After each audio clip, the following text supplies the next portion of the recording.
제주도 사람들이 이런 날은 배를 띄우면 안 됩니다. 배가 떠내려가요. 이렇게 표류가 시작이 됩니다. 그런데 여기에서 우리가 여름 휴가철에 해야 할 일 중에 하나, 꼭 할 일 하나, 여행입니다. 오늘은 저와 함께 여행을 떠나보시겠습니다. 저도 젊을 때 여행 참 좋아했습니다. 여행의 목적도 뚜렷하게 있었어요. 유적을 본다.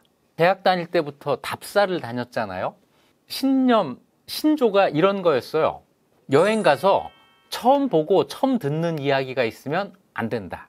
다 준비하고 공부하고 가서 현장에서는 내가 알고 있는 것을 확인하는 거야.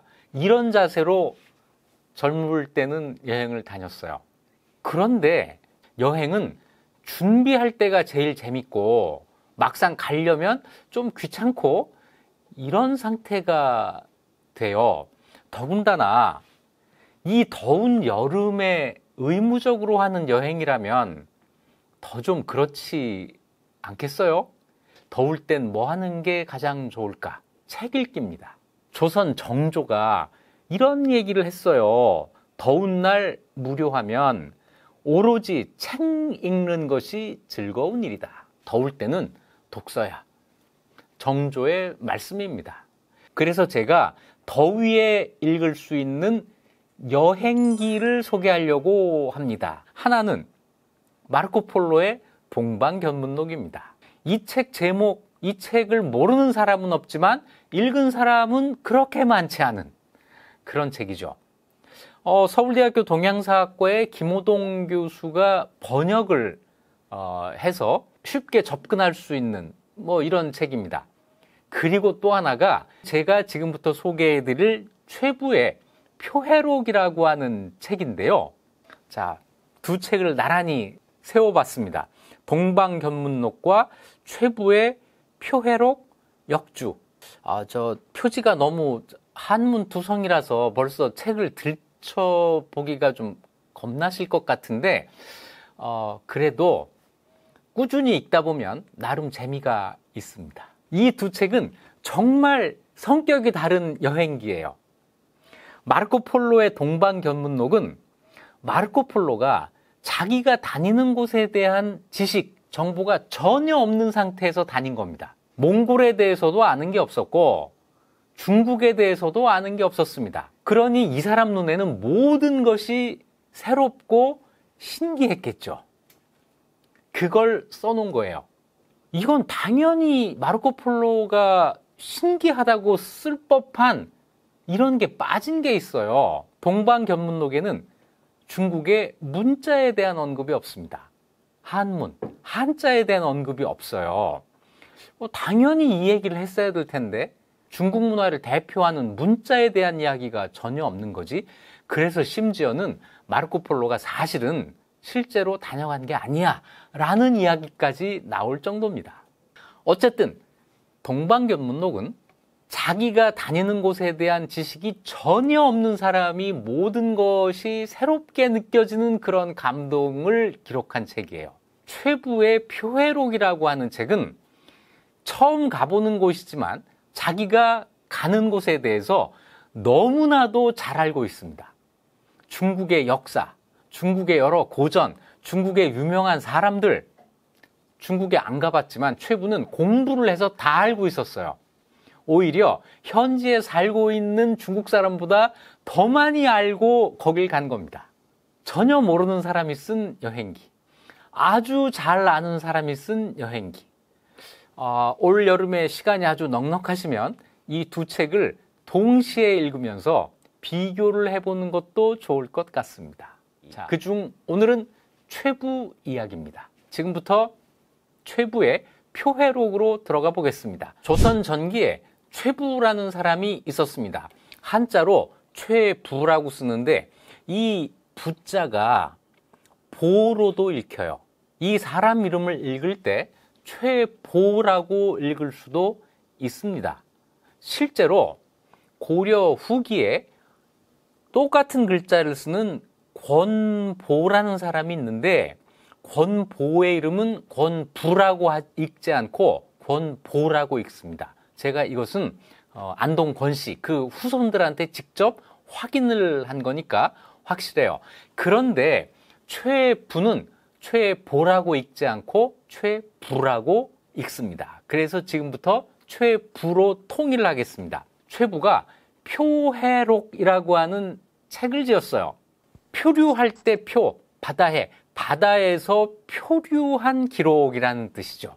그런데 이 표해록은 일반적인 책 이름입니다. 누구도 자기가 표류하고 기록을 하면 표해록이 될 수 있죠. 그래서 최부가 쓴 이 표해록에는 특별히 금남 표해록이라고 써서 구별하기도 합니다. 앞에 있는 금남은 최부의 호예요. 호가 금남인 최부가 쓴 표해록, 금남 표해록이라는 책인데, 자, 먼저 이 책 들어가기 전에 최부에 대한 간단한 소개를 해보죠. 문신이고 과거에 급제를 해서 관리가 됩니다. 그게 29살 때의 일이었고요. 5년 뒤인 34살 때 제주도로 파견이 됩니다. 제주 삼읍 추세경차관, 이름이 굉장히 긴데요.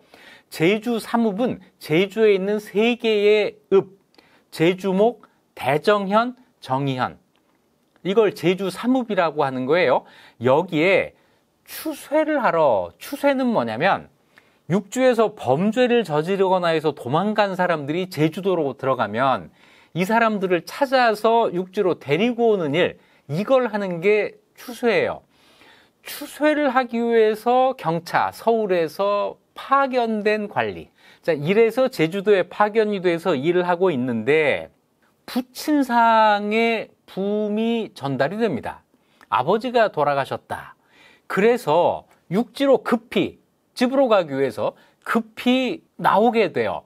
그런데 제주에서 배를 띄웠는데 그 배가 풍랑을 만나서 표류를 합니다. 표류해서 어디로 가게 되느냐면 명나라, 그 당시 명나라의 영파라고 하는 데에 가게 돼요. 그 영파에서부터 우여곡절 끝에 명나라 수도였던 북경까지 호송이 되고 북경에서 다시 한양으로 돌아오는 본의 아닌 여행을 하게 된 거예요. 그리고 다녀와서 그 사이에 어떤 일을 겪었는지 전부 기록을 한 겁니다. 이것이 금남 표해록이 되는 거죠. 한양으로 돌아오는 데까지 걸린 시간은 5개월입니다. 그 사이에 기록이에요. 그런데 놀랍게도 날짜를 하루도 빠지지 않고 다 기록을 해놨습니다. 갔다 와서 그냥 쓴 게 아니에요. 아니, 그걸 어떻게 아느냐고요? 매일 날씨가 기록되어 있습니다. 우리 방학 숙제로 일기 쓰던 시절이 있었어요. 그거 매일 쓰는 그런 범생이는 없죠. 없어요. 다 그 계약할 임박해서 밀린 일기를 쓰는데, 그런데 그때 다 뭐가 문제가 돼요? 네, 날씨가 문제가 됩니다. 그래서 정말 그때는 밀린 일기 쓰려면 주변에 매일 일기 쓰는 사람 한 사람쯤 알아뒀다가 방학 끝날 때쯤 가서 그 날씨만 베끼고 그런 적이 있었어요. 그런데 최부는 매일 날씨를 소상하게 그냥 맑음, 흐림, 비, 이게 아니에요. 정확하게. 그래서 밀린 일기가 아니다라는 걸 알 수 있고, 따라서 그날 메모하듯이 전부 기록해 놨다가 돌아온 다음에 한 번에 묶어서 책으로 만든 것이다. 이렇게 거의 확신할 수 있습니다. 자, 먼저 지도를 보시죠. 최부가 제주에서부터 저 길을 따라서 한 바퀴를 뺑 돌아서 한양으로 돌아왔습니다. 일기의 시작을 읽어보겠습니다. 오늘은 차분히 일기를 부분 읽기도 하고 필요하면 설명드리고 또 더 필요하면 건너뛰면서 진행을 해보겠습니다. 무신년, 이해는 1488년 성종 19년입니다. 1월 30일 흐림, 해질 무렵 신해종 막금이 나주로부터 제주에 도착해서 상복을 가지고 와서 신해 아비의 죽음을 알렸습니다. 이 한문으로 되어 있는 일기인데 이걸 번역을 할 때는 이렇게 했습니다라고 해야 돼요. 왜냐하면 이 문장에서 한문 문장에서 자기를 신하 신자로 썼거든요. 다시 얘기해서 이 일기는 왕에게 보라고 지어진 일기입니다. 그러니까 왕을 독자로 생각하고 쓴 글이기 때문에 경어체로 쓰게 된 거예요. 그래서 읽을 때도 번역할 때도 경어체로 번역을 해야 되는데 자, 앞으로는 좀 번거로우니까 평어체로 전부 읽도록 하겠습니다. 부고를 듣고 최부가 곧장 채비를 해서 육지로 나오려고 합니다. 그러니까 제주 목사가 또 준비를 해줘요. 교회 목사님 아니고 제주 목의 지방관, 제주 목사. 출발한 날이 1488년 윤 1월 3일, 부고를 듣고 3일 만에 출발을 한 거죠. 그런데 문제는 그날 제주도의 날씨가 굉장히 안 좋았던 거예요. 날씨가 이렇게 기록되어 있습니다. 이날은 흐리다 비오다 하고 동풍이 조금 불고 바닷빛은 짙은 청색이었다. 이게 표회록에서 날씨를 기록하는 방식입니다.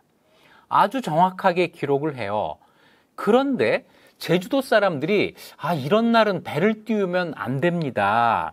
동풍이 불고 바닷빛이 청색이고 이거 우리 경험상 좀 안 좋은데요. 날씨가 좋지 않습니다. 그런데 해가 중천에 떠올랐을 때, 그러니까 오전에는 설왕설래 하다가 낮이 되면서 동풍이 아주 좋으니 떠날만 합니다. 바람이 좀 잦아졌어요. 해서 작별을 고하고 배를 타고 출발을 합니다. 이 배에는 모두 43명이 타고 있었어요. 43명 중에 한 사람이 최부, 7사람이 최부를 따라다닌 최부의 수하들, 그리고 35명은 제주 목사가 이 최부를 육지까지 모셔다 드려라 해가지고 붙여준 일꾼들입니다. 이래서 43명이 탄 배가 떠났는데 날씨가 계속 안 좋아진 거예요. 이걸 계속 가야 되나 돌아가야 되나 계속 가면서 그런 얘기를 하고 가는데 저녁 무렵부터 비가 내리기 시작을 합니다. 그래서 초란도라고 하는 작은 섬 서쪽에 배를 정박을 해놨는데 한밤중에 삼경이니까 자정 무렵이에요. 자정 무렵에 폭우가 쏟아지고 강풍이 불면서 배가 점점 바다 가운데로 들어가고 있다 한 거예요. 닷줄이 끊어져 버립니다. 배가 떠내려가요. 이렇게 표류가 시작이 됩니다. 이때 최부가 그 상황을 이렇게 기록해 놓습니다. 비는 그치지 않고 바람과 물결이 사나우니 배는 물결을 따라 오르내리면서 갈 곳을 알지 못했다. 그러니까 어디로 가는지 모르고 파도에 출렁이면서 배가 떠내려간 거예요. 3일날 그런 일이 있었고 4일날 큰 바다에서 표류했다. 이날은 비와 우박이 오고 큰 바람이 불었다. 돛은 모두 부서지고 정오가 되자 동풍이 크게 일어나 배가 서해바다로 들어가게 되었다. 동풍은 동쪽에서 불어오는 바람이니까 배를 서쪽으로 밀어냈겠죠. 그래서 서해바다로 간 거예요. 하루 종일 이렇게 표류를 해요.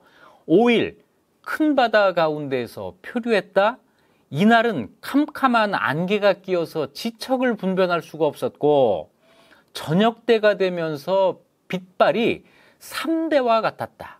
이거는 빗발이 굉장히 강하게 내리쳤다는 거예요. 밤이 되자 비가 조금 그쳤으나 성난 파도가 산더미와 같아서 높게 일 때는 푸른 하늘에 솟는 듯하고 내려갈 때는 깊은 못에 들어가는 듯하며 부딪히는 소리가 천지를 찢는 것 같았다. 롤러코스터를 탄 겁니다. 이렇게 출렁출렁하는 바다를 떠내려간 거예요. 모두 소리내어 슬피 울면서 하늘의 도움을 빌었다. 뭐 이땐 이럴 수밖에 없었겠죠. 6일 큰 바다에서 표류. 흐렸으나 풍파는 조금 그쳤다. 바람과 파도는 조금 그쳤다. 돛을 만들어 달고 서쪽으로 갔다. 그런데 여기에서 기이한 것을 보게 됩니다. 이 사람들이 본 기이한 그것, 지금 우리가 들어도 기이한 이야기예요.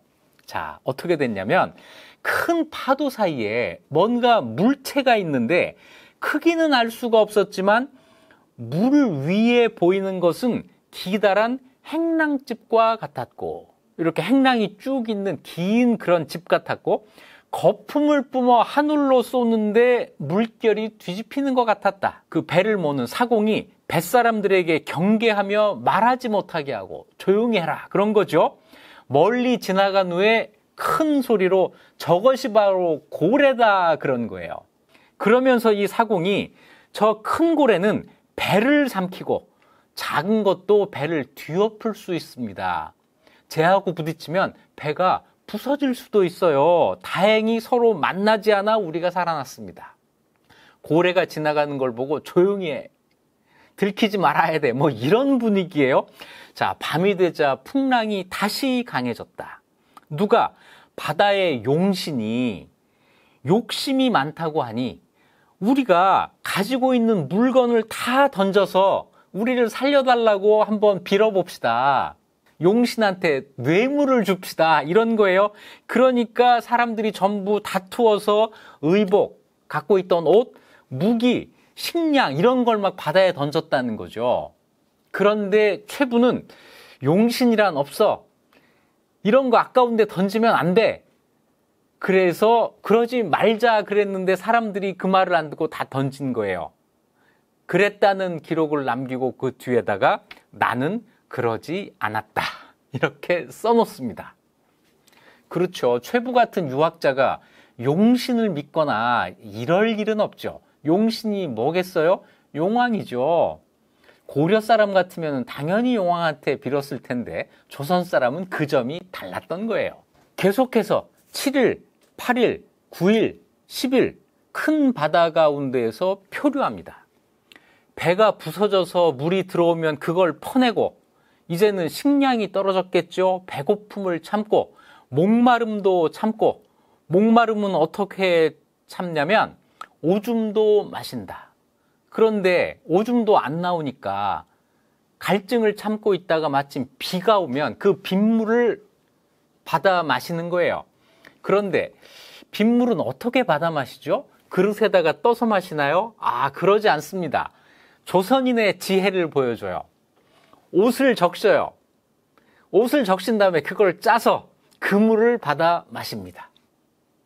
여러분도 그럴 일은 없겠지만 혹시 알아요? 빗물밖에 없는 일이 생길지 그때는 옷을 적셔서 짜서 마시면 됩니다.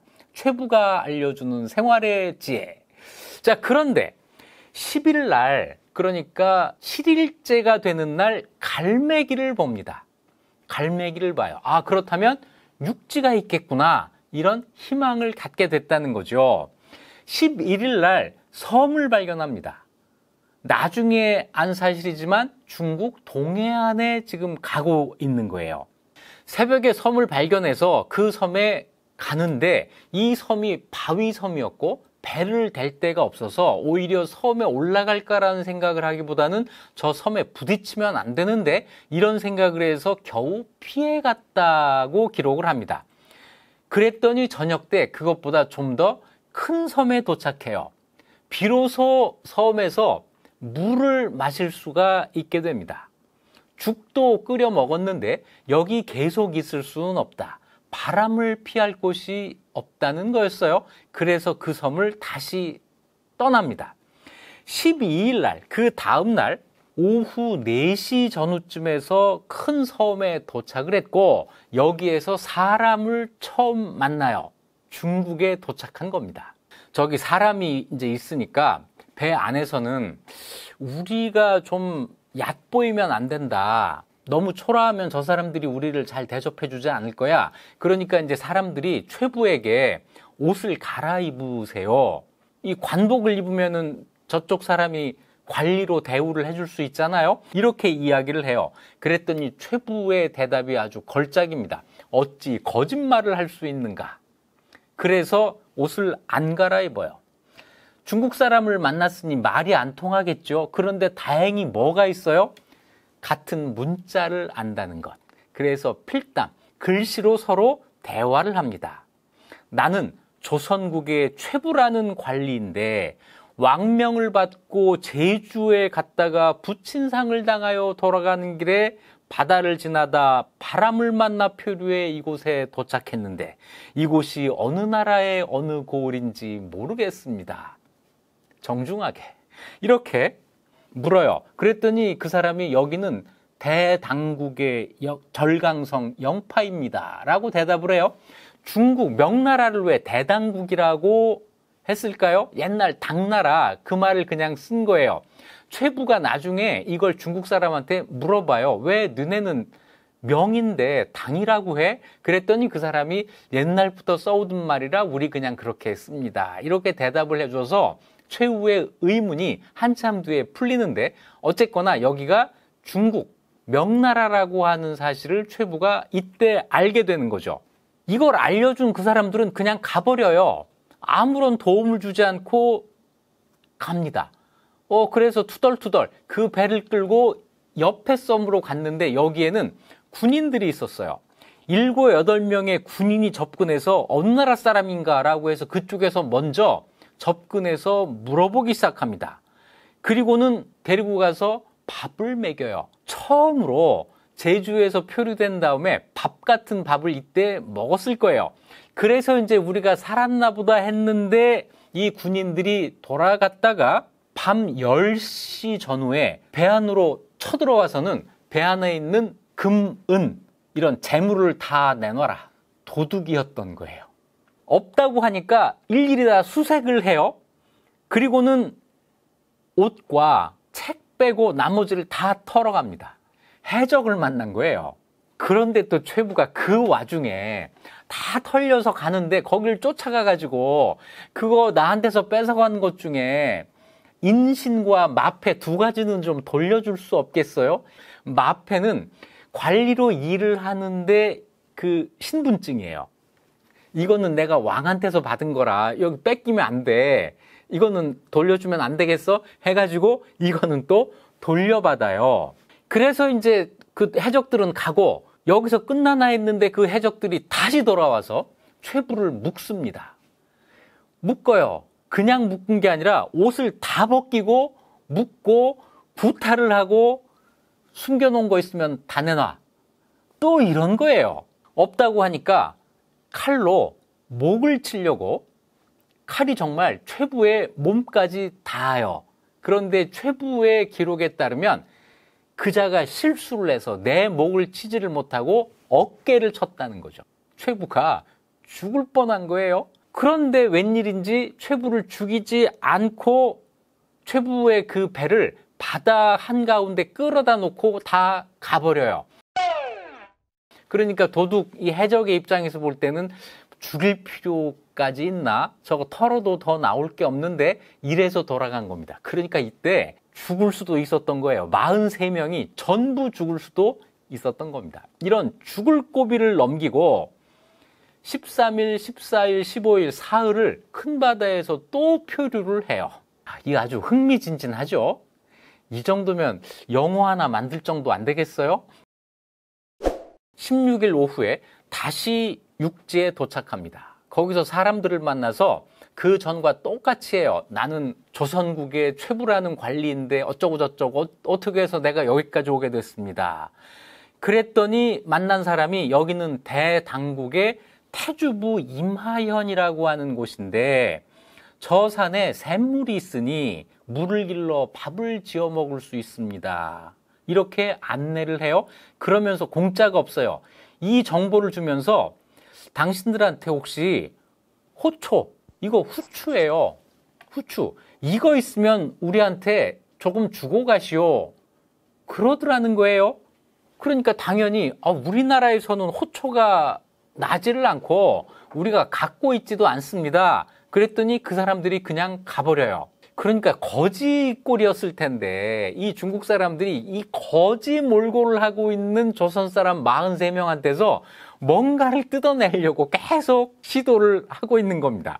그 다음 날이 셀 무렵에 배 6척이 접근을 해와요. 그러면서 당신들은 좋은 사람 같습니다. 유혹을 하는 거예요. 나를 따라갑시다.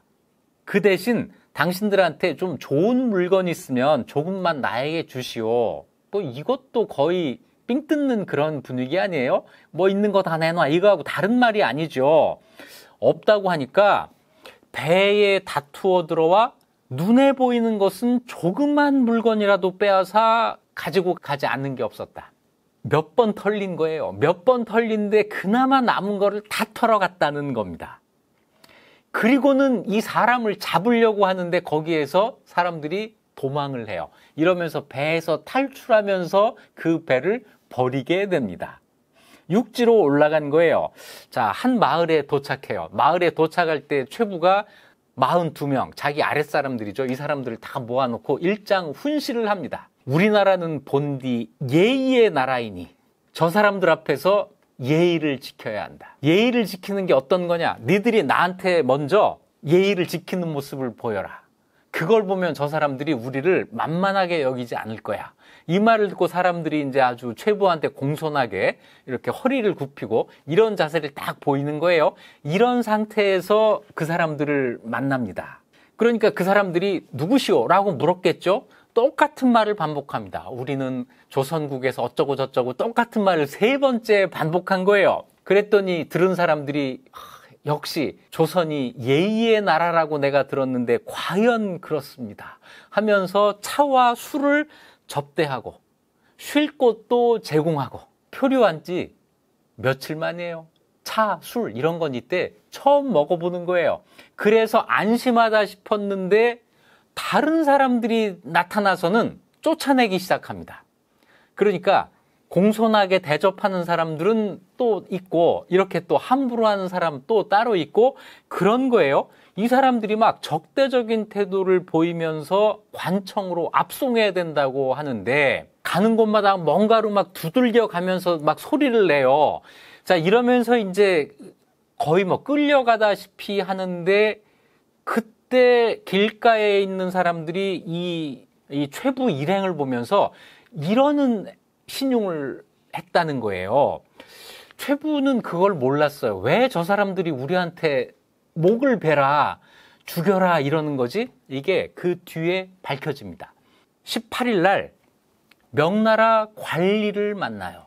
천호 허청이라는 사람인데 자, 이 적대적인 사람들에 끌려가지고 밤새 걸어서 관청에 가요. 관청에 갔더니 명나라 관리가 당신들은 어느 나라 사람이며 무슨 일로 이곳에 왔소? 역시 이제 신문을 하는 거죠. 최부가 또 나서서 우리는 어쩌고 저쩌고 이래 저래서 똑같은 얘기를 4번째 반복하는 겁니다. 거의 같은 얘기를 계속 하고 있어요. 그러자 이 관리가 우리나라의 법도는 매우 엄격하다. 너희들이 딴 지방 사람이라 이곳에 오래 머물러서 우리 양민들을 어지럽혀서는 안 된다. 하고 빨리 가라. 빨리 다른 데로 빨리 가. 거의 쫓다시피 한 거예요. 그래서 쫓겨서 어떤 절에서 하룻밤을 머물게 되는데 계속 주변 사람들이 목을 베는 신용을 해요. 19일 날 도저소라고 하는 곳에 도착합니다. 이 도저소는 지금 그 지명이 남아있어요. 타오추라고 하는 곳인데 여기에서 명나라 관리의 공식적인 신문이 시작됩니다. 명나라 관리가 이렇게 이야기해요. 어제 외선 14척이 침범해서 약탈했다는 보고가 있었는데 니들이 바로 그 왜구냐? 이렇게 질문을 하는 거예요. 그 왜구 얘기를 들으면서 거기까지 오는 동안 중국 사람들이 왜 최부 일행을 보고 이렇게 목을 치는 이런 행동을 했는지 이 수수께끼가 풀린 거예요. 그 당시 해변에 살고 있던 중국 사람들이 최부 일행을 왜구라고 생각을 한 거예요. 자기들을 약탈해왔던 왜구를 지금 잡았다. 죽여야 된다. 이런 생각을 한 거죠. 아, 그래서 그랬구나. 이 사실을 알게 됩니다. 최부가 아닙니다. 나는 조선국의 문신입니다. 이렇게 대답을 해요. 이거 전부 이제 말은 안 되니까 글로 썼겠죠. 글을 쓰는데 한문을 잘 쓴단 말이에요. 그러니까 명나라 관리가 문자가 같은데 왜 말이 다르냐? 같은 문자를 쓰는데 왜 말이 다르냐? 그랬더니 최부가 지방마다 풍속이 다르기 때문에 그렇습니다. 이렇게 대답을 해요. 그러니까 이 명나라 관리가 이 말을 좀 들어주기 시작합니다. 아까 최부가 우리는 뭐 어쩌고 저쩌고 이렇게 저렇게 해가지고 그 말 중에 어떤 말이 있었어요? 내가 아버지가 돌아가셔서 육지로 가는 길에 이런 말이 나왔잖아요. 그 말을 기억해서 명나라 관리가 친상 아버지 상을 당해 간다는데 그러면 주자가래를 시행하느냐? 이렇게 물은 거예요. 주자가래가 뭐예요? 주자가 정리해 놓은 여러 가지 예법. 그 중에 상례, 장례 이런 것들이 관혼, 상제를 주자의 방법으로 치르는 거잖아요. 명나라에서도 주자가래를 행하고 있었으니까 이거를 조선의 문신이라고 하니까 물어본 겁니다. 니들도 주자가래를 행하느냐? 그랬더니 우리도 상을 당하면 주자가래를 시행합니다. 이렇게 대답해요. 그러니까 이 명나라 관리가 얘들이 외적이 아니구나. 우리가 이렇게 함부로 대하면 좀 안 되는 사람들이구나 하는 이런 낌새를 챈 것 같아요. 그때 어떤 사람이 최부한테 이야기를 해줍니다. 그 사정을 이야기를 해줘요. 이 지방을 옛날부터 왜구가 자주 침략을 해와서 왜구를 잡으면 먼저 목을 치고 사후에 보고를 하게 돼 있습니다. 이틀 전에 그러니까 17일 날 최부 일행이 배를 버리고 도망 나왔을 때 그때 최부를 잡으려고 했던 사람들이 명나라의 군인들이었던 거예요. 이 사람들이 최부 일행을 왜구라고 생각하고 죽이고 보고하려고 했던 건데 최부 일행이 배를 버리고 도망가는 바람에 구사일생으로 살아난 것이다.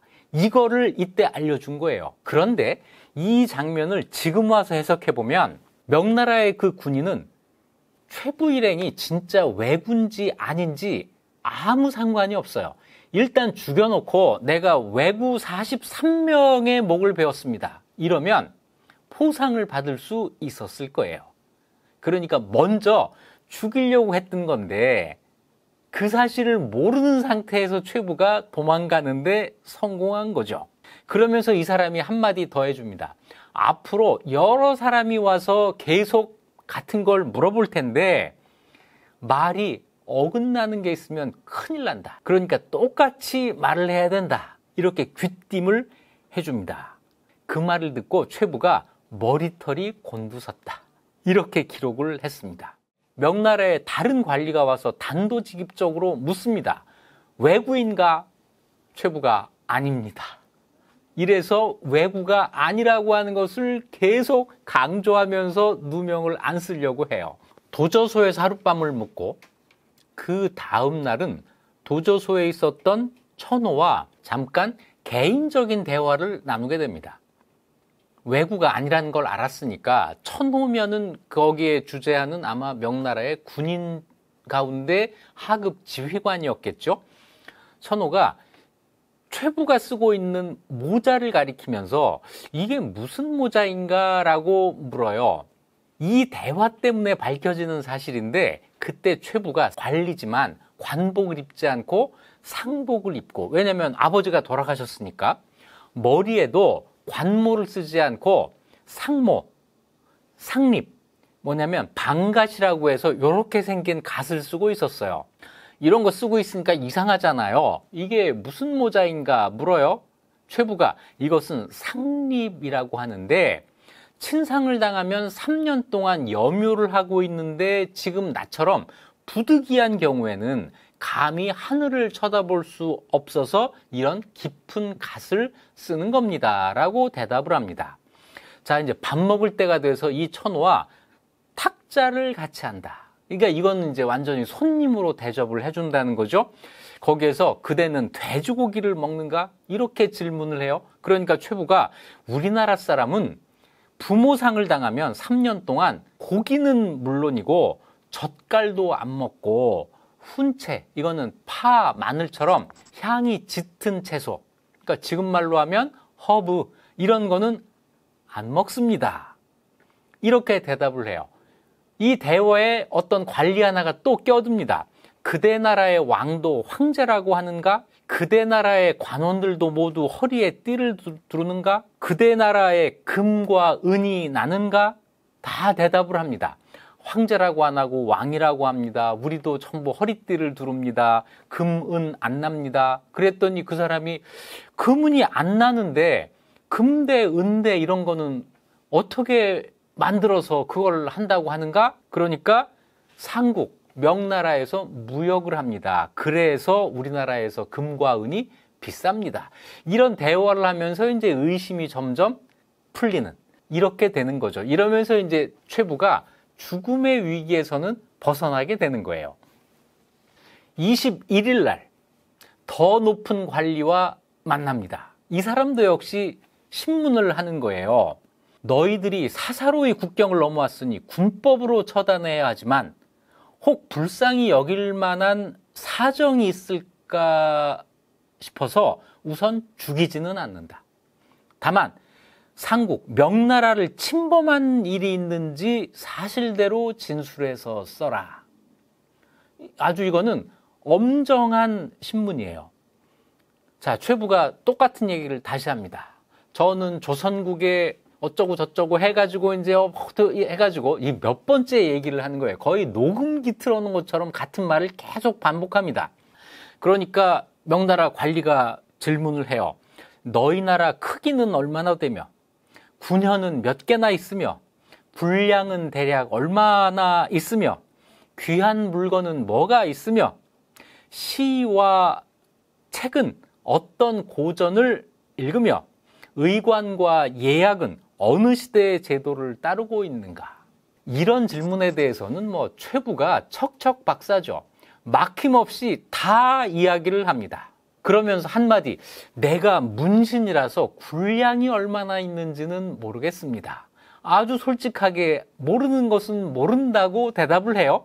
그러니까 너희 나라는 일본, 유구, 고려와 서로 교통하는가? 이걸 또 물어봐요. 그러니까 일본과 유구는 아주 멀어서 서로 왕래하지 못하고 있고 고려는 우리가 혁명을 해서 지금 조선이 됐습니다. 그러니까 물어본 사람도 참 무식한 사람인 거예요. 고려하고 조선을 지금 구분을 못하고 있는 거잖아요. 지방의 관리들이거나 지방의 군인들이거든요. 그 사람들에 비해서 최부의 지식이 훨씬 고급스러웠던 거죠. 그러니 답변이 막힐 리가 없어요. 다 대답을 해줘요. 너희 나라도 우리 조정에 조공을 하는가? 당연히 한다. 너희 나라는 연호가 있는가? 우리 명나라 연호 쓴다. 그러니까 너희 나라가 여러 해 동안 우리나라에 조공을 했고 너희가 우리 땅을 침범한 일이 없으니 지금부터는 예절로 대우해야겠다. 이렇게 태도가 바뀝니다. 안심하고 다른 생각하지 말고 서울을 거쳐 너네 나라로 보내줄 것이니 안심해라. 이런 이야기를 여기에서 처음 듣는 거예요. 그리고 이제 다과를 대접을 합니다. 고마웠겠죠? 그래서 최부가 시를 한 수 지어줘요. 옛날 사람들은 자기의 어떤 감정을 이렇게 과장되게 표현하려면 다 시를 짓거든요. 시를 지어주고 절을 하려고 하니까 명나라 그 관리가 내게 절할 필요는 없다. 나는 내일 그냥 하는 거야. 나한테 고마워할 필요 없어. 그러는데 최부가 그래도 절을 하니까 그 관리도 일어나 서로 마주보고 답례를 했다. 그러니까 이 최부를 이제 알아본 거예요. 자, 이러면서 우리가 돌아갈 수 있구나 하는 희망을 갖게 된 거죠. 이것이 21일의 일입니다. 3일날 표류해서 21일날 겨우 안도하게 됐으니까 며칠 걸린 거예요. 18일 만에 이제 살 수 있겠구나라는 희망을 갖게 된 거죠. 22일 그 다음 날은 예절로서 대해야겠습니다라고 한 그 사람의 부하가 최부를 찾아와서 사적인 대화를 나눕니다. 그 사람이 당신은 바다 위에서 며칠이나 밥을 못 먹었소? 3일부터 11일까지요. 그런데 어떻게 굶어 죽지 않았소? 간혹 말린 쌀을 씹고 오줌을 마시기도 했고 오줌이 안 나오면 비 오기를 기다려 옷을 적셔서 짜내 마시면서 머리카락 같은 목숨을 이었소. 그러니까 당신 나이는 몇이요? 이제는 개인적으로 꽤 가까워진 거예요. 35이요. 그러니까 집을 떠난 지는 얼마나 되시었소? 6달 됐소. 고향이 생각나지 않으시오? 아버지님이 별세하셨고 어머니는 집에 계시면서 슬퍼하시면서 나도 물에 빠져 죽었을 것이라 생각해서 슬퍼하는 마음이 더욱 간절할 것이요. 지금 내가 살아있으면서 생각이 여기에 미치면 슬퍼서 통곡하지 않는 날이 없어. 그리고 당신의 국왕은 성명이 무엇이오? 또 이렇게 물어봐요. 그랬더니 최부가 어찌 신하가 되어 임금의 이름을 경솔히 아무에게나 말할 수가 있겠소? 국경을 넘었으니 지장이 없을 것이요. 그래요? 그러니까 최부가 나는 조선의 신하요. 신하된 사람이 국경을 넘었다고 해서 나라를 저버리고 행실을 달리하고 말이 달라질 수 있겠소? 최부 꼿꼿해요. 나는 그렇게 할 수 없소. 자, 이걸 이제 전부 이 문답을 기록을 해서 자기 상관한테 어제 예절로서 대해야겠다고 한 그 사람한테 바칩니다. 그러니까 그 사람이 이 문답 보고를 읽고 머리를 끄덕이다가 괜찮은 사람이군 뭐 이렇게 생각을 한 거예요. 내일 관원을 시켜 당신을 여길 출발을 시킬 것이요. 자, 이렇게 해서 명나라 관리들의 호위를 받으면서 항주로 향하게 됩니다. 항주 가면 거기에서 북경까지 가는 길이 있어요. 거기에서는 조선에서 북경까지 다니는 사신들의 길, 이 길을 통해서 조선으로 가게 되는, 자, 이래서 이제 그 항주를 향해서 가게 됩니다.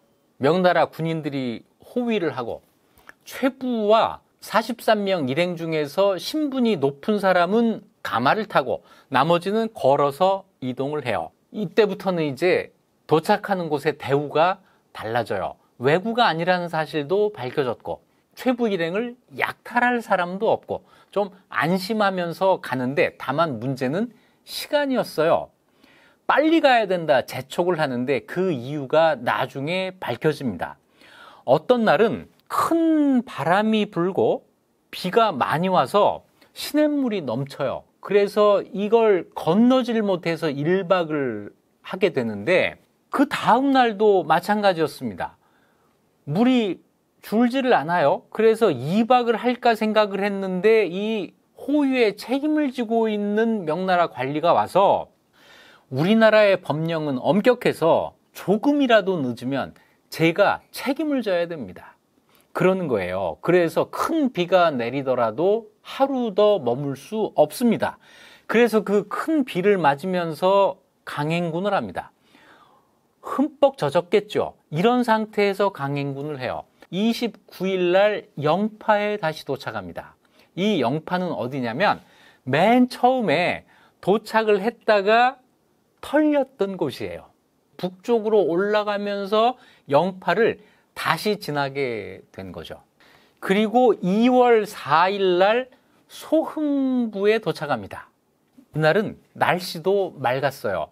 해 뜰 때 소흥부에 도착했다 이런 기록이 있는 걸로 봐서는 아침에 굉장히 일찍 일어나서 움직이기 시작한 거예요. 그래서 새벽에 소흥부에 도착했다. 소흥하면은 지금 유명한 게 소흥 황주, 중국의 명주가 거기서 나오죠. 그런데 이 소흥은 아주 유명한 세 사람의 고향입니다. 양명학의 왕양명, 그 무덤이 지금 소흥에 있어요. 악큐정전의 루신, 주울레의 본가가 소흥입니다. 왕양명, 루신, 주울레의 고향 소흥에 도착해요. 여기에 도착했을 때 최부가 중국 강남의 번성함을 피부로 느끼게 됩니다. 시가의 번화함과 사람이 많은 것이 영파부보다 3배나 되었다. 중국의 대도시를 본 거예요. 자, 그런데 여기에서 관리 3명으로부터 또다시 신문을 받습니다. 도저소에서와 똑같이 대답해요. 나는 조선국의 어쩌고, 이거 이제 또 시작한 거예요. 녹음기를 또 틀어놓습니다.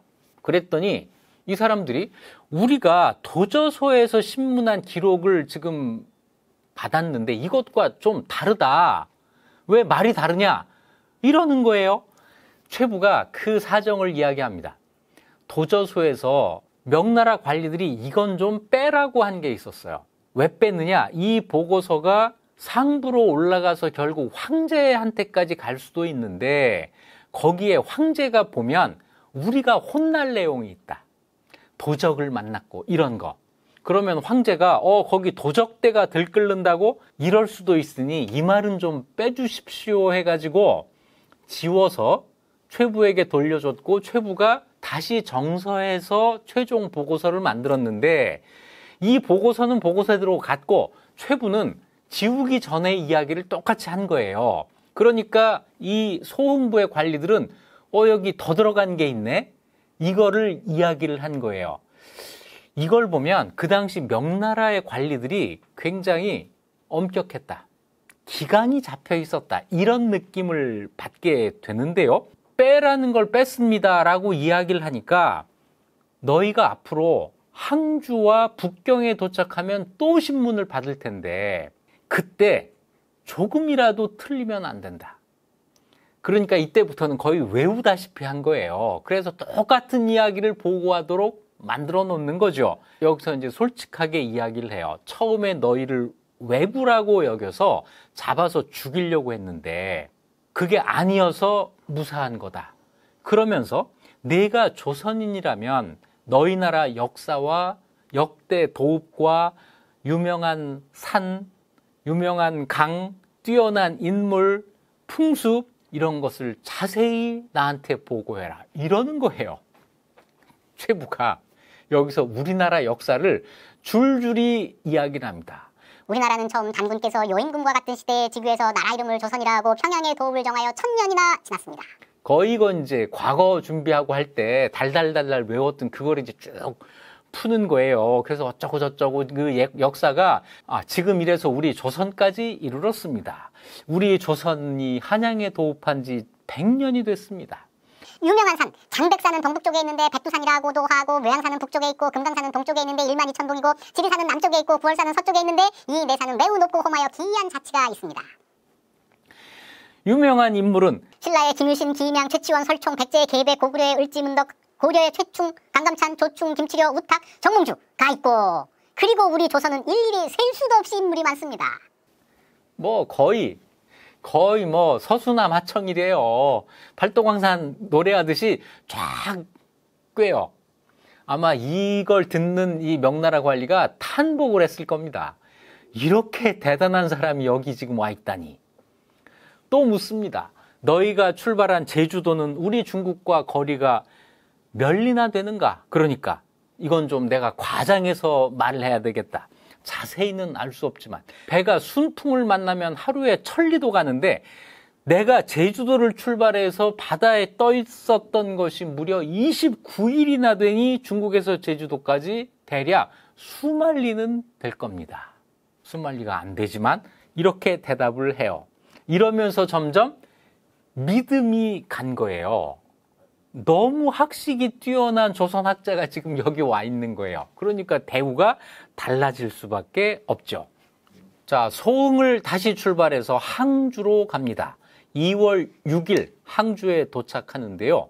이때까지 최부 일행을 호위한 책임자가 채경이라는 사람이에요. 그런데 이 채경이 비로 인해 하루를 머문 것, 그때 시냇물이 넘쳐서 하루를 유숙했다 이랬잖아요. 하루를 머문 것 이외에 지체한 적이 없고 밤에도 가기까지 하면서 1000리가 넘는 길을 왔는데 그런데도 늦었다고 벌을 받습니다. 아마 하루쯤 늦지 않았을까 싶은데 그것 때문에 장을 쳤다. 이런 기록이 있습니다. 그리고 항주는 그 당시 강남지방의 중심 도시예요. 여기에 가서 아마 관직이 높은 그런 관리를 만났을 거예요. 이 관리가 묻습니다. 당신네 나라의 정인지, 신숙주, 성산문, 김완지, 조혜, 이사철, 이변, 이견 이 사람들은 전부 관직이 어디까지 올라갔소? 이걸 묻는 거예요. 그러니까 이 묻는 사람은 조선에 대해서 좀 아는 사람이죠. 그러니까 최부가 대답을 합니다. 정인지 신숙주 이사철은 1품 관직까지 올랐고 성산문은 3품까지 올랐고 나머지는 모르겠습니다. 자, 그런데 여기에 아주 특이한 한 사람, 아주 반가운 이름이 나와요. 이변이라는 사람이 나옵니다. 중국 관리가 최부한테 이변이라는 사람 이름을 내가 알아. 이 사람 관직이 어디까지 올라갔어? 이거 물었잖아요. 이변, 누군지 아세요? 제 유튜브를 열심히 들은 분이라면 알만한 이름입니다. 이순신의 조상이에요. 이순신의 현조, 그러니까 이순신의 5대조가 되는데 이분이 어떤 일을 했냐면 세종 초에 과거에 급제했는데 특히 뭘 잘했냐면 중국말을 잘했습니다. 기억나세요? 중국말 배우려고 멀리 중국말 하는 사람 있다면 쫓아가서 배웠고 집안에서 가족들끼리 전부 중국말을 썼다고 하는 얘기요. 이래서 이변이라는 사람이 중국에 통달했고 장수했습니다. 83까지 살았는데 그 가운데 53년을 관직 생활을 해요. 그 53년 가운데 명나라에 30회 이상을 다녀왔습니다. 이렇게 자주 명나라를 오갔기 때문에 명나라에서 관직 생활을 하는 사람이 조선에서 온 이변이라는 이 이름을 알고 있었던 거죠. 자, 저 멀리 이순신 이야기할 때 등장했던 이변이라는 이 이름이 최부의 표회록에 나온다는 사실이 좀 놀랍고 반갑지 않으세요? 자, 그래서 제가 특별히 이 대목을 살려놨습니다. 거기 관직에서 은퇴한 사람인 것 같아요. 정대인, 한대인. 이 두 사람이 최부를 찾아와서 이것저것을 또 묻습니다. 당신 나라의 과거 제도는 어떠하오? 조선의 과거 제도를 물은 거예요. 문장은 어떤 문장을 쓰나요? 당신은 무슨 경서를 가지고 공부했소? 경서의 이름을 하나하나 댈 수 있겠소? 이런 질문은요, 최부한테는 껌이에요. 사서오경이 있고, 사서오경 이거는 최부가 이 과거 공부하면서 달달달 외운 거잖아요. 이 지식 가지고 경쟁하면 항주에 최부 이길 사람 거의 없어요. 막힘없이 다 대답을 합니다. 그러니까 이 주역할 때 역자를 딱 얘기하면서 이 역자는 무슨 뜻이요? 그러니까 이것은 이러저러 이런 뜻입니다. 이 정대인 한대인이 탐복을 해요. 두 사람이 서로 돌아보면서 눈짓을 했다는 겁니다. 역시 뭐 이랬다는 거죠. 그러면서 사과를 합니다. 당신은 실로 글을 읽은 선비인데 이 지방 사람들이 지금까지 몰라보고 결례를 했어. 최부의 그 학식이 그 먼 땅에서 인정받고 최부에 대한 대접이 달라지는 순간입니다. 항주에는 며칠을 머물러요. 며칠 머물고 있는 사이에 명나라의 하급 관리가 다시 와서 최부에게 정보 하나를 건네줍니다. 이 정보는 지금 우리에게도 유용한 정보예요. 우리 항주 서쪽 팔반령에 옛날 절 하나가 있는데 이름이 고려사입니다. 절 이름이 고려사라는 거예요. 그 절 앞에 비석 2개가 있어서 옛날 사적을 기록을 해놨는데 송나라 때 고려사신이 와서 공물을 바치면서 세운 것입니다. 송나라 때 고려 사람이 와서 이 절을 세워서 그래서 고려사라고 한다는 거예요. 고려 중기에 대각국사 의천이 송나라에 간 적이 있어요. 그래서 원래 해인사라고 하는 절이 있던 그 자리인데 이 절을 다녀갑니다. 그리고 의천이 돌아온 다음에 해인사에 시주를 했고 그러면서 해인사의 이름이 그 동네에서는 쉽게 고려사라고 불리게 됐던 거예요. 이 이야기를 최부에게 들려준 거죠. 고려사와 우리나라의 관계는 여기에서 끝나지 않습니다. 고려 후기에 충선왕이 원나라의 실력자가 됐잖아요. 그때 보타산을 간 적이 있습니다. 보타산은 항주 앞에 있는 섬이에요. 여길 갔다 오는 길에 항주에 있는 이 고려사 여기를 들러서 이걸 또 후원을 해요. 의천, 충선왕과 모두 관계가 있는 절이죠. 이 절이 계속 남아있다가 문화대혁명 때 파괴가 됩니다. 그것을 2007년에 다시 지었어요. 다시 지은 고려사의 현판이 해인고려사 이렇게 되어 있습니다. 제가 2015년에 항주에 가서 찍은 사진입니다. 자, 이제 고려사가 중요한 게 아니고 이 사람들에게는 최부에게 뭘 물어보는 거냐면 당신 나라 사람이 국경을 넘어와서 절까지 지었으니 이 불교를 숭상하는 뜻을 알겠습니다. 이렇게 대답을 해요. 고려사는 반가운데 불교를 숭상한다는 말에 이건 아니지 한 거예요. 그래서 그 절은 고려 사람이 세운 겁니다. 우리 조선은 불교를 이단으로 배척하고 유교를 존숭하기 때문에 집집마다 집에 가면 효도하고 바깥에 나가면 어른에게 공손하고 임금에게 충성하고 친구에게 신의를 지키는 것을 직분으로 삼습니다. 불교는 이런 거 안 한다고 생각을 하는 거예요. 우린 지금 불교 안 믿어요. 이렇게 얘기를 해요. 그러니까 그 명나라 사람이 아니 부처를 믿지 않으면 그러면 귀신들에게 제사를 지낸다는 말이에요? 그러면 당신 나라는 조선은 귀신을 섬긴다는 말입니까? 이렇게 묻습니다. 그랬더니 우리나라 사람들은 사당을 세워 할아버지와 아버지에게 제사를 지내면서 당연히 섬겨야 할 귀신만 섬기고 부당한 귀신에게 제사 지내는 일은 하지 않습니다. 우리 그런 그 귀신, 잡신 이런 거 우리는 취급 안 해. 이렇게 또 유학자로서의 면모를 딱 과시하는 거죠. 이러고 있는 이제 항주를 떠나다가 이런 걸 물어봤던 그 사람, 고벽이라는 사람인데 이 사람한테 내가 뭔가 선물할 게 없을까를 생각을 해요. 너무 고마웠던 거예요. 그런데 줄 게 없었습니다. 그래서 고벽에게 자기가 입고 있었던 옷 이외의 여분의 옷을 선물을 해요. 그러니까 이때부터는 최부가 단벌이 된 거예요. 옷 한 벌. 그 옷도 뭐냐면 상복. 상복 한 벌을 지금까지 입고 있었고 이때부터는 갈아입을 옷도 없는 상태가 된 겁니다. 고벽이라는 사람이 처음에는 사양을 해요. 당연히 이거 뭐 거지한테 내가 정말 선물 받는 거야 이런 느낌이었겠죠. 그런데 극구 이걸 꼭 받아야 된다고 해서 예의를 차린 거예요. 사양하지 못하고 그 선물을 받습니다. 정말 동방예의지국의 유학자가 거기를 간 거예요. 자, 이제 항주를 출발해서 북경으로 갑니다. 자, 항주에서 북경 가는 길 아주 특이한 점이 있는데요. 운하를 따라서 갑니다. 중국에 북쪽과 남쪽을 잇는 운하는 아주 옛날부터 만들어졌는데요. 사실 이 운하를 처음 완성한 사람은 수양제죠.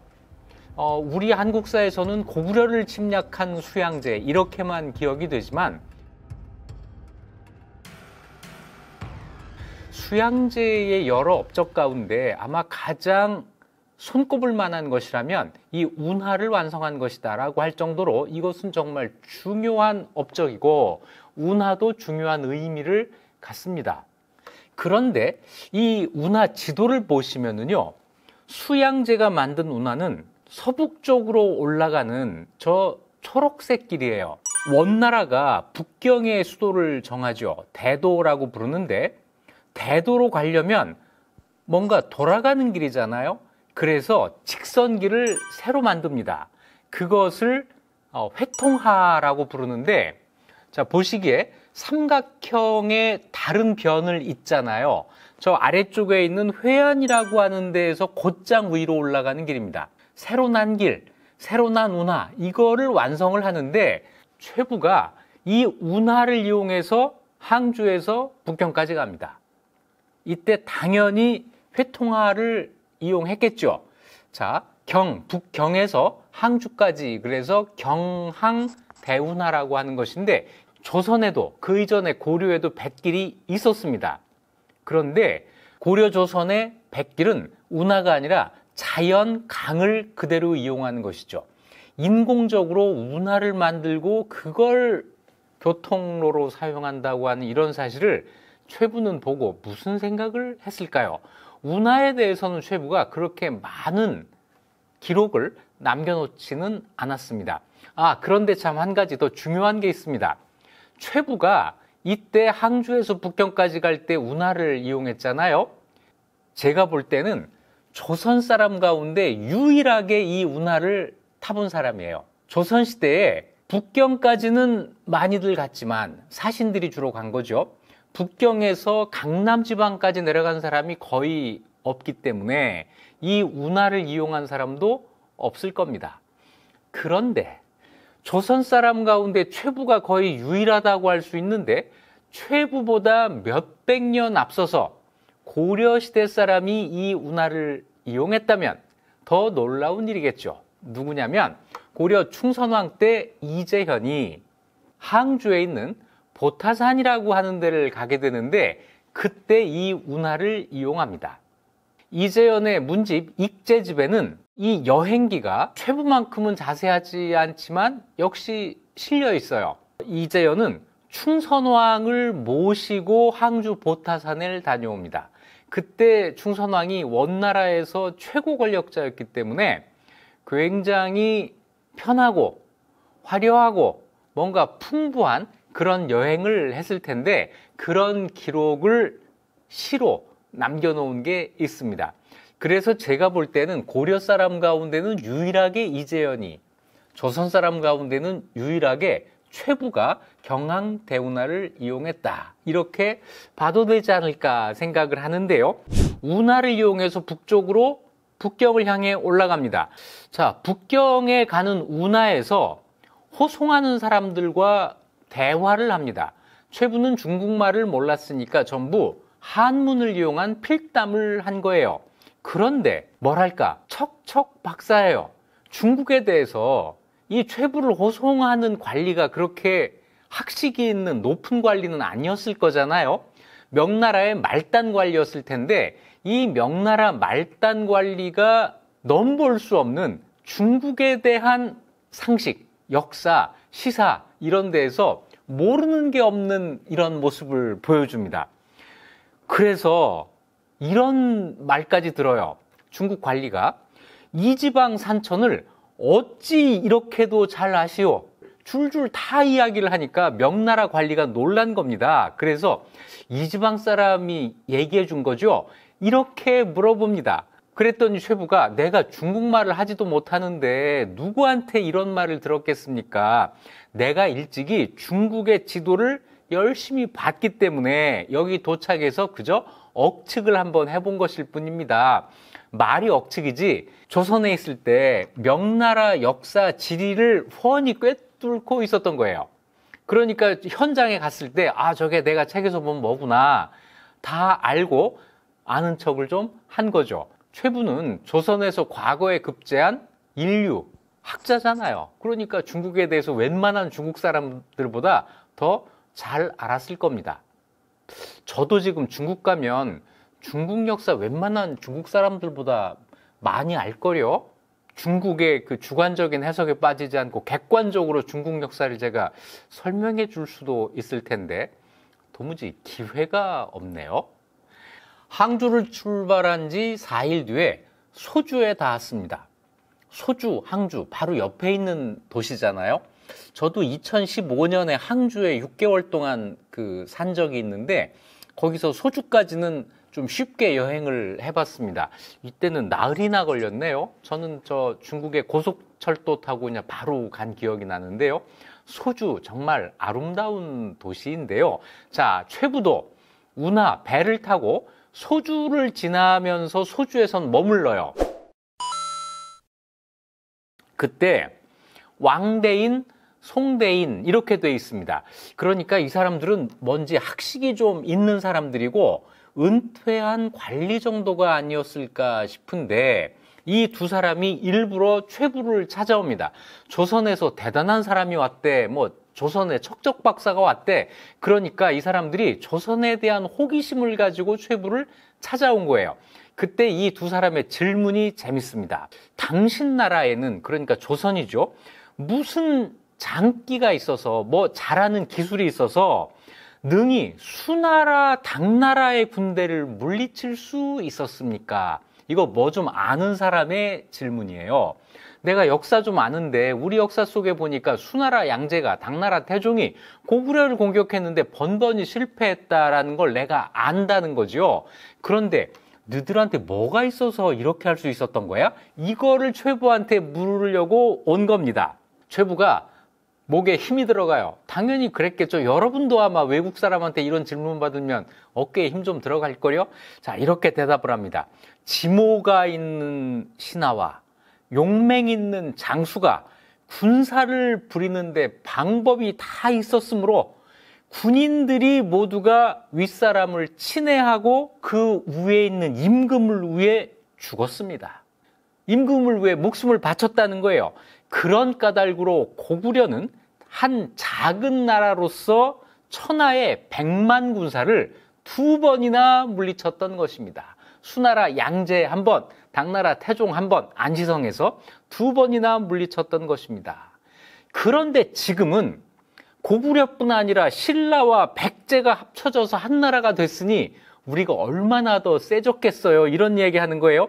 물산은 많고 땅은 넓고 재물은 넉넉하고 군사는 강성하고 충성스럽고 지혜 있는 선비들은 헤아릴 수 없을 정도로 많습니다.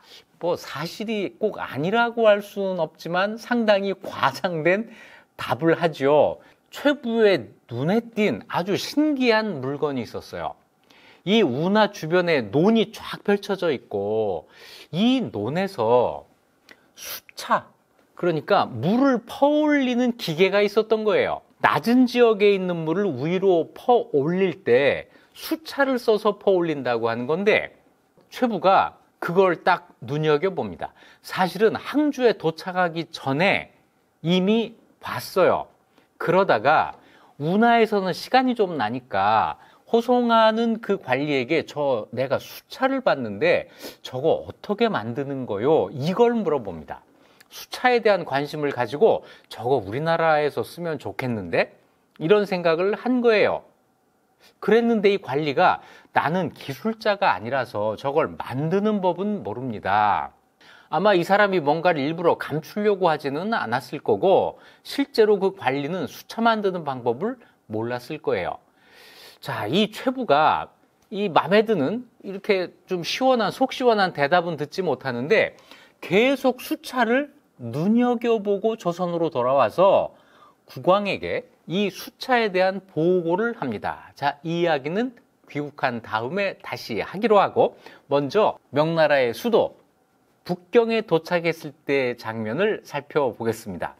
출발한 것이 2월 13일인데 북경에 도착한 것이 3월 28일입니다. 45일 걸려서 항주에서 북경까지 도착을 해요. 북경에 도착한 날짜 3월 28일, 그날은 양력으로 5월 18일이니까 양력 5월달은 날씨가 참 좋을 때잖아요. 북경에 도착한 이날도 날씨 맑음이라고 기록이 되어 있습니다. 3월 29일 맑음, 병부에 출두했다. 병부는 명나라의 육부 가운데 하나예요. 2호 예병 형공, 우리 6조를 명나라에서는 육부라고 했으니까요. 이 병부에 출두해요. 그런데 병부낭중은 병부의 5급 관리입니다. 중간에 실무자급 관리인데 이 사람이 최부에 대해서 최종적으로 어떤 심사를 하려고 한 것 같아요. 자, 지금까지 몇 번이나 이야기를 했잖아요. 나는 조선국의 최부라는 관리인데 어쩌고 저쩌고. 이건 몇 번을 똑같은 얘기를 계속했고 그때마다 전부 기록을 했고 이 기록이 최부와 함께 북경에 와서 이 병부낭중은 그걸 전부 검토를 한 다음에 최부를 만났을 겁니다. 최종적으로 확인을 한 거겠죠. 그런데 이 낭중이 표류한 일은 더는 묻지 않고 첫마디가 시를 하나 지으라고 했다는 거예요. 자, 최부가 시를 잘 지으면 지금까지 한 이야기를 모두 믿을 수 있다고 생각을 했겠죠. 자, 시를 지어줍니다. 그러니까 이 병부낭중 정도 되면은 시에 대해서 뭘 좀 아는 명나라의 문신이었던 거예요. 이래서 시 한 수로 신원이 확인이 된 겁니다.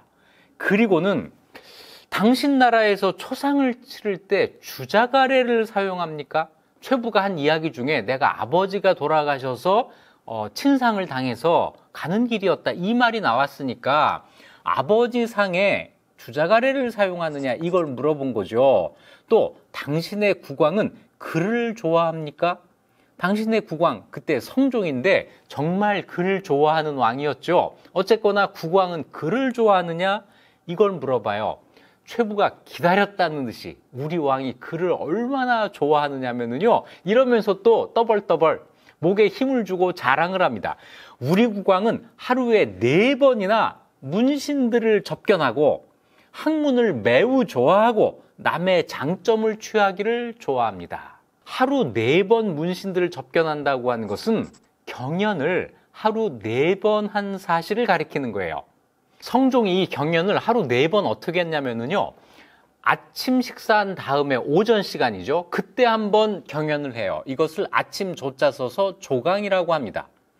점심 식사하고 난 다음에 한낮에 주강이라고 해가지고 한 번 더 하고 저녁 식사한 다음에 석강이라고 해서 한 번을 더 합니다. 대체로 아주 경연을 열심히 하는 왕이 이렇게 3번을 하는데 성종은 한 번 더 해요. 어두워진 다음에 야대라고 해가지고 그때 한 번을 더 했습니다. 최부가 이걸 알고 있었고 그래서 자랑하듯이 우리 왕은 4번이나 문신들을 접견합니다. 이렇게 이야기를 한 거예요.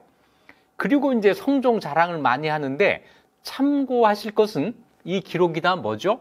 조선으로 돌아온 다음에 성종의 명으로 성종이 읽으라고 쓴 기록이에요. 그러니까 내가 이렇게 전하를 중국에서 명나라에서 이렇게 많이 칭찬했어요.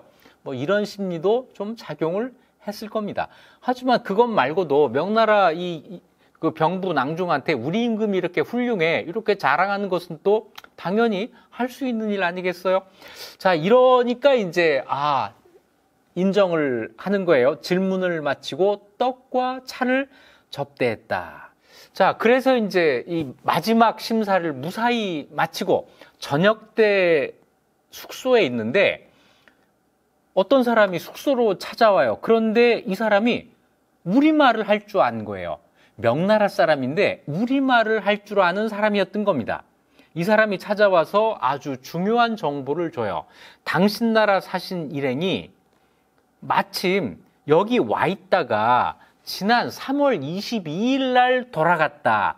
이날이 3월 29일이니까 7일 전에 돌아갔다는 거예요. 그러니까 최부가 7일 일찍 왔으면 그 사신편에 빨리 귀국을 할 수 있었다는 이런 아쉬움을 이때 와서 이야기를 해준 거죠.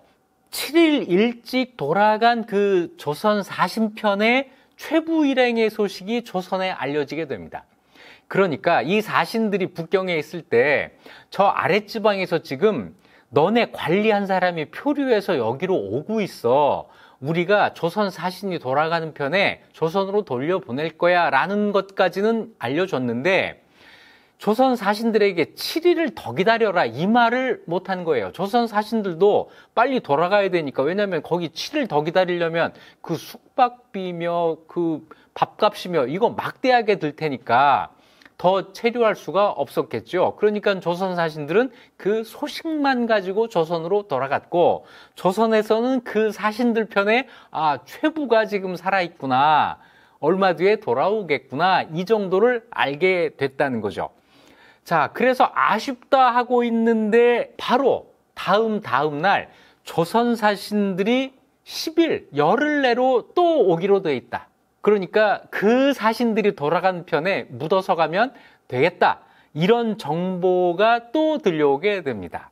그래서 최부가 이제 그 사신을 기다리게 되는데 이때 최부가 아파요. 그 모진 고생을 하고 매일 기록을 남기는 동안 내가 몸이 아팠다라고 하는 기록을 한 번도 쓰지 않았는데 심지어는 표류한 초기에 막 갈 길을 재촉해가지고 제대로 걷지 못해서 질질 막 끌려가고 이러면서도 아프다는 이야기를 안 했는데 북경에 도착해서 앓습니다. 병이 든 거예요. 아마 긴장이 풀린 탓이겠죠? 자, 이런 상태에서 명나라 관리가 황제한테 조선 관리한 사람이 어찌어찌 해가지고 지금 우리 북경까지 오게 됐습니다. 그러니까 내가 한번 만나봐야겠다. 이러는 거예요. 명나라 관리가 와서 최부한테 황제를 아련할 것이다. 준비하라. 명나라 황제를 만난다는 거는 보통 사람은 꿈도 못 꿀 일이죠. 그리고 혼나러 만날 일이 아니라 분명히 칭찬받고 선물 받고 뭐 이런 자리였을 거예요. 내일 황제를 만나게 될 것이야. 그러니까 준비해라. 뭘 준비하라는 거죠? 좀 씻고, 이건 당연한 거고, 옷을 갈아입어라 하는 거였어요. 왜 옷을 갈아입으라고 했을까요? 자, 잊으셨어요? 그때까지 최부가 상복을 입고 있었잖아요. 그 모진 고생을 하면서 옷을 한 번도 안 갈아입고 처음에 제주도를 출발할 때 입고 있었던 상복을 그냥 입고 있었던 거예요. 그런데 상복을 입고 황제를 만날 수는 없잖아요. 여기서 이제 최부가 아차한 겁니다. 나는 표류할 때 풍랑을 견디지 못해서 짐을 다 버렸고, 그래서 이 상복 하나만 겨우 입고 있고 다른 옷이 없습니다. 또 다른 옷이 있다 하더라도 지금 내가 친상 아버지가 돌아가셨는데 이 상복을 다른 옷으로 갈아입을 수는 없습니다. 상복을 입고 황제를 아련한다. 이 높은 사람을 만나는 걸 아련한다고 하잖아요. 황제를 아련하는 것이 또 옳지 않으니 나는 좀 빼고 하시면 어떻겠습니까? 그러니까 자기 일행들은 그냥 황제를 만나더라도 나는 좀 빼주세요. 이렇게 이야기를 한 거예요. 야, 그러니까 명나라 그 관리들이 이 얘기를 들으니까 이게 안 될 것 같은데 말을 들으니 또 그럴 것도 같단 말이에요. 그래서 자기들끼리 의논을 합니다. 의논한 끝에 와가지고 그러면 황제를 만나면 아마 상을 주실 텐데 그 자리에는 당신은 가지 말고 그거는 이제 아랫사람들 다른 일행만 보내고 모레는 황제를 만나서 뭔가 칭찬을 듣고 상을 받았으니 그것에 사례하는 감사합니다라고 하는 이런 자리가 또 한 번 있을 텐데 거기는 가서 황제에게 좀 절을 하면 어떻겠냐. 타협을 하자는 거죠. 그래서 그 다음날 19일 날 일행이 전부 황제를 만나고 다 이제 뭐 좋은 소리 듣고 상을 받아서 옵니다. 그런데 최부가 혼자 객관에 머물러 있어요. 자, 이제 그 행사가 끝난 다음에 명나라 관리가 내일 아침에 옷을 갈아입고 황제의 은혜에 살해하도록 하시오. 이렇게 얘기해요. 그러니까 못합니다. 친상은 진실로 자기의 정성을 다해야 되는 것인데 내가 황제를 만나겠다고 화려한 옷으로 갈아입는다면 효도에 어긋나는 일입니다. 그랬더니 명나라 관리들도 야, 그거는 좀 너무 심한 거 아니냐. 우리도 황제한테 그럼 드릴 말씀이 없는데 그래서 겨우 최부를 설득해서 그날 하루 딱 명나라에서 주는 옷을 갈아입고 황제를 만나요.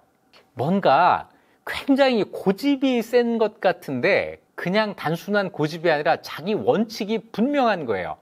그리고 이 원칙을 고집한 것에 대해서 다른 사람들도 다 납득을 합니다. 설득당하는 거예요. 아, 너는 정말 진심이구나. 진정으로 자기의 뜻을 이렇게 굽히지 않을 때 상대방을 감복시킬 수 있는 거죠. 최부한테 이런 면모가 있어요. 자, 그런데 이때 최부가 계속 머리가 아파요. 이달 5일부터 내가 사실은 아팠다. 17일에는 조금 나았더니 이날 와서는 갑자기 가슴이 아파지는 이런 신호가 왔다는 거예요. 가슴과 배가 서로 뒤틀리고 손발이 마비되고 찬 기운이 몸에 퍼지니 숨이 차서 헐떡거리는 위태한 증세가 목구멍 사이에 있었다. 글쎄, 이게 뭘까요?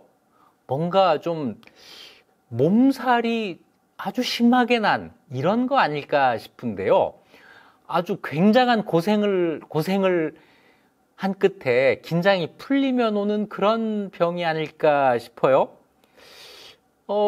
누가, 이 사람이 병을 좀 알아요 해가지고 누구한테 이 증상을 보여줬어요. 그랬더니, 이 사람이 좀 병을 치료할 줄은 아는 사람 같았는데, 그 위태로운 그 증상을 보고는 큰 침으로 10손가락 끝을 찔렀어요. 그랬더니 검은 피가 마구 치솟았다. 그러니까 그 사람이 위태롭습니다. 이거 살지 모르겠어요. 이렇게 이야기를 한 거예요. 최부는 내가 여기서 이렇게 누워있을 수 없다. 고집을 합니다. 이렇게 심하게 아프고 이틀 뒤에 4월 24일 날 북경을 출발해서 조선으로 향해요. 조선 사신이 열흘 뒤에 오기로 돼 있었잖아요. 이 사신들을 만나서 같이 가면 시간을 더 지체하게 되니까 그 사신들과 같이 가면 가는 길이 좀 더 편했을 텐데 그걸 마다하고 아픈 몸을 억지로 일으켜서 조선으로 향합니다. 왜 그랬을까요? 아버지의 친상, 아버지의 상 때문이에요. 최부는 한시도 시간을 지체하려고 하질 않은 거예요. 그래서 그 아픈 몸을 이끌고 출발합니다. 자, 자기는 말을 타고 종자들은 수레를 타기도 하고 당나귀를 타기도 하고 일행이 훨씬 수월하게 길을 떠났겠죠. 그러다가 오는 길에 조선에서 오는 사신을 만납니다.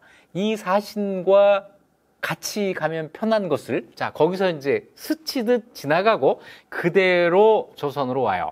6월 4일 날 압록강을 건넙니다. 드디어 귀국한 거죠.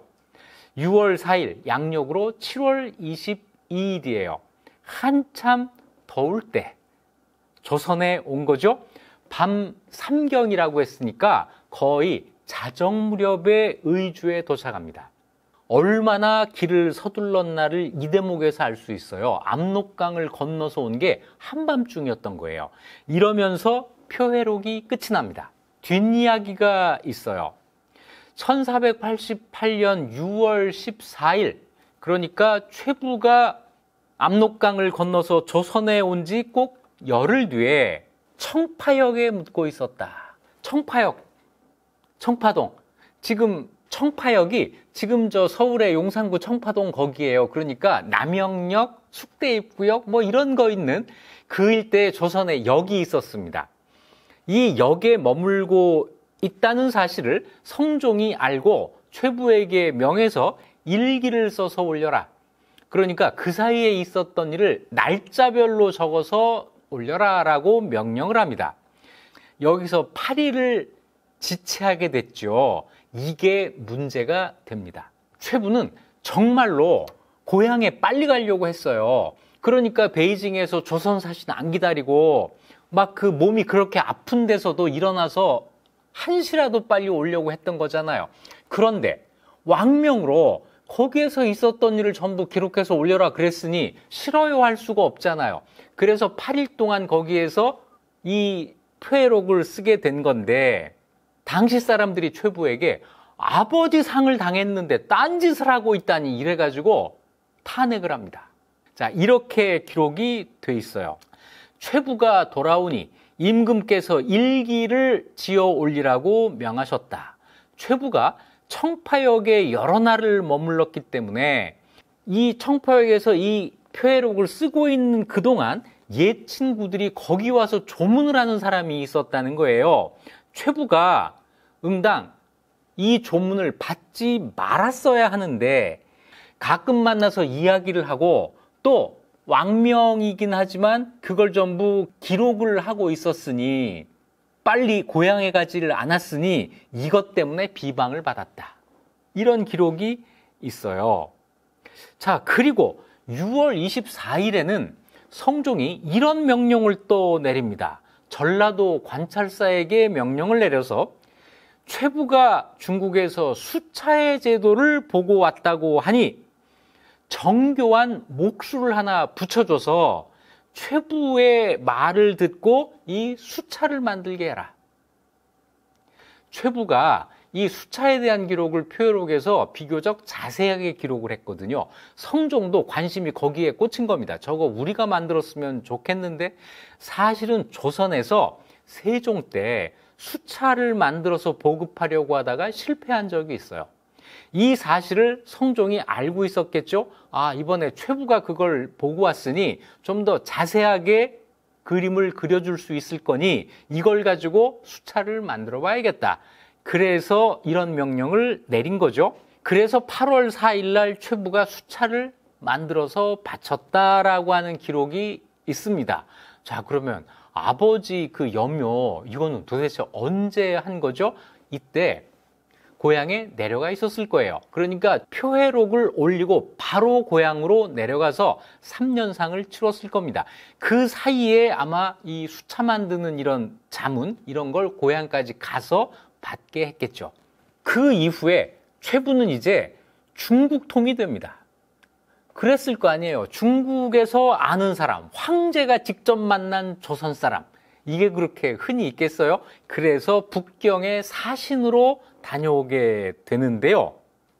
이러면 거의 이제 출세길이 탁 트인 거 아니에요? 일단 그 죽을 고비를 몇 번을 넘겼으니 아, 이제 장수할 거야. 성종이 알아주고 중국에서도 이름을 알고, 자, 그러면 이제 어지간하면 몸조심하면 나는 그냥 높은 관직까지 올라가고 우리 집안도 이제 필 거야. 이렇게 다 생각할 수 있을 거잖아요. 그런데 최부가 그걸 못합니다. 못해요. 성종 다음 왕이 누구죠? 연산군이잖아요. 연산군을 최부가 못 참아줍니다. 연산군이 왕이 되고 3년 뒤에 연산군에게 바른 말을 했다가 좌천당해요. 연산군한테 이때 찍힙니다. 그런 가운데서도 북경의 사신으로 한 번 더 갔다 와요. 그리고 북경에 다녀온 그 다음 해에 1498년 무오년입니다. 이때 무슨 일이 있었냐면 연산군이 사림을 대거 죽이는 무오사화가 있잖아요. 이 무오사화에 연루되어서 함경도 단천으로 유배가 됩니다. 연산군한테 찍힌 것도 있지만 최부가 과거에 급제할 때 그때 김종직을 통해서 급제를 했거든요. 그래서 최부가 김종직의 문인이라고 알려지게 되는데, 무오사화는 김종직이 쓴 조의제문, 의제를 슬퍼하는 글이라고 하는 게 빌미가 돼서 일어난 사화고, 그래서 김종직의 문인들이 죽음을 당하거나 쫓겨나거나 하게 되고 김종직은 부관참시를 당하는 이런 사건이었잖아요. 이때 최부가 함경도 단천으로 유배가 됩니다. 유배지에서 6년을 살다가 1504년, 그 해가 갑자년이에요. 갑자년엔 또 뭐가 있었죠? 네, 갑자사화가 있습니다. 연산군의 생모 폐비 윤씨 사건이 드러나게 돼서 그것과 관계되어 있는 사람들이 대거 죽임을 당하는데,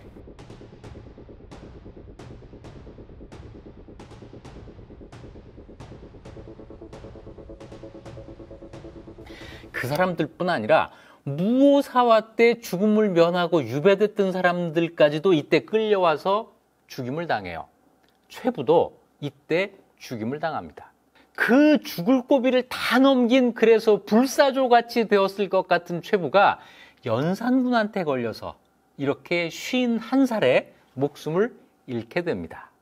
그 사람이 쓴 기록, 표회록, 무엇보다도 묘사가 자세하고 아주 사실적이에요. 그리고 이 표회록을 읽으면서 한 가지 의문이 있는데요. 메모를 어떻게 했을까 하는 겁니다.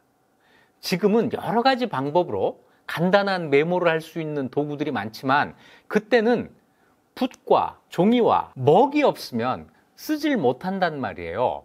그런데 최부는 옷 한 벌만 남을 정도로 여러 번 도적을 만나서 짐을 다 털렸는데, 그럼에도 불구하고 최부의 이 기록은 당시에 직접 쓴 것이 아니면 도저히 알 수 없는 내용이 들어가 있습니다. 날씨요. 다니면서 계속 썼다는 이야기죠. 그 어려운 속에서도 매일매일 일기까지는 아니어도 간단한 메모를 계속 해온 거예요. 그랬기 때문에 청파역에서 8일 동안 머물면서 이 기록을 남길 수 있었겠죠. 이 대목에서 생각할 수 있는 건 뭐예요? 역시 역사적으로 이름을 남기기 위해서는 적어야 한다. 역사에서는 적자 생존이다. 지금까지 이익 주는 역사 이익주였습니다.